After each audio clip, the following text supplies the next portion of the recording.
എന്തുണ്ടായി? ആദിയിൽ ലാലേട്ടന്റെ മകൻ പ്രണവ് നായകനായെത്തി.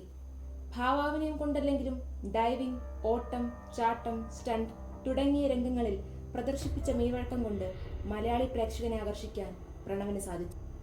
പിന്നീട് ഇറങ്ങിയ ഹൃദയം, വർഷങ്ങൾക്കു ശേഷം എന്നീ സിനിമകളും പ്രേക്ഷക ഹൃദയങ്ങളിൽ സ്ഥാനം പിടിച്ചു.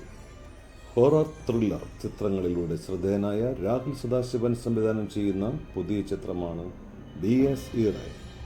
ക്രോധത്തിന്റെ ദിനം എന്നർത്ഥം വരുന്ന ഡേ ഓഫ് റാത്ത് എന്ന ടാഗ് ലൈനോട് കൂടി ഡിയസ് ഇറേ ഒരു ലാറ്റിൻ പദമാണ്.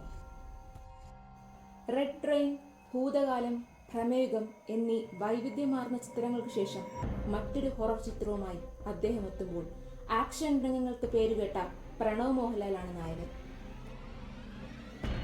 ക്രിസ്റ്റോ സേവ്യർ സംഗീതവും ഷെഹനാദ് ജലാൽ ഛായാഗ്രഹണവും നിർവഹിക്കുന്നു.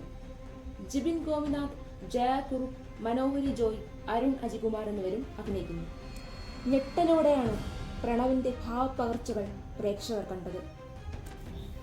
ഭ്രമയുഗം സൃഷ്ടിച്ച ഹൊറർ ത്രില്ലർ തരംഗം ഇനി ഡിയസ് ഇറേയിലൂടെ.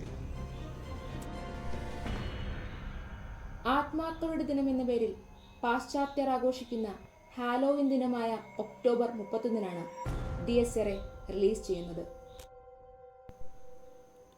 രാഹുൽ സദാശിവൻ കരുതി വച്ചിട്ടുള്ള ആ ഭയത്തെ തിയേറ്ററിലെ ഇരുട്ടിലിരുന്ന് കാണാൻ നിങ്ങൾക്ക് ആഗ്രഹമില്ലേ?